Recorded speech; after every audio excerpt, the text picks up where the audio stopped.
Boris's record of a phone call with President Putin is simply frightening.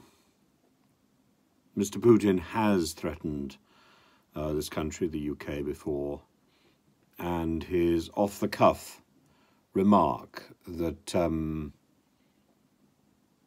he could simply throw a missile at the UK, at Boris, it would only take a minute. Boris, I don't want to hurt you, but with a missile it would only take a minute, or something like that. It's the sort of language that, frankly, I can believe.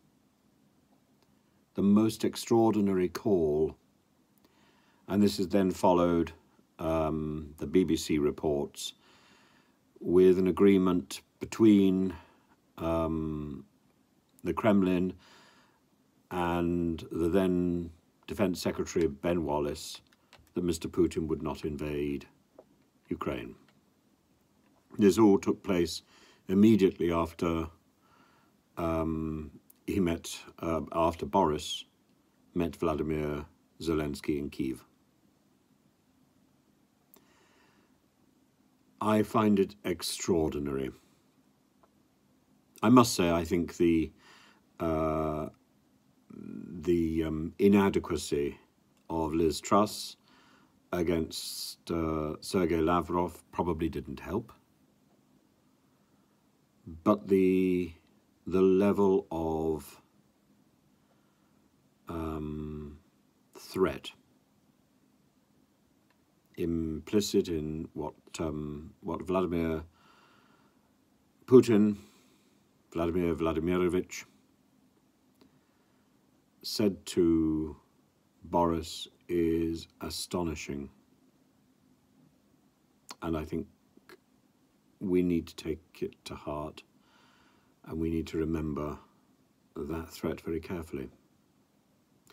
I think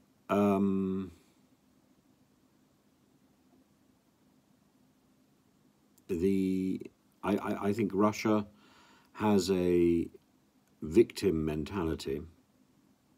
General Valery Gerasimov saying, "Never again will we be humiliated." Well, I'm afraid that is the route that that this bullying regime is going down,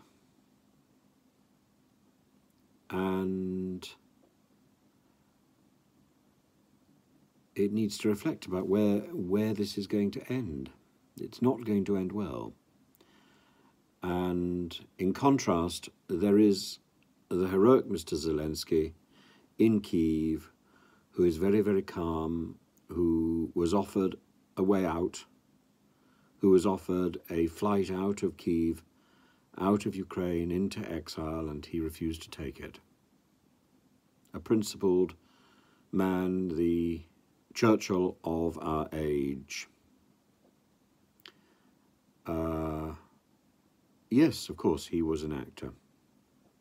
But it takes theatricality to live in the moment, to realize the potential of that moment, and to recognize his role.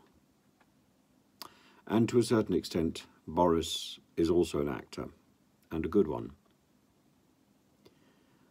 I think it's a great shame that Boris was brought down by his own weaknesses. Because we really needed in the UK at this moment a person of the stature of Boris. But Boris is soiled goods. I think his recollections about President Putin are very valuable and very important.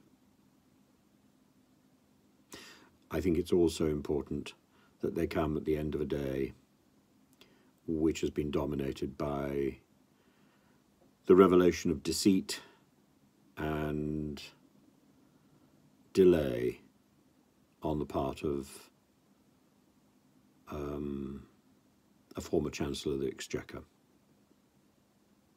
Nadhim Zahawi. I think the present Conservative government is in disarray.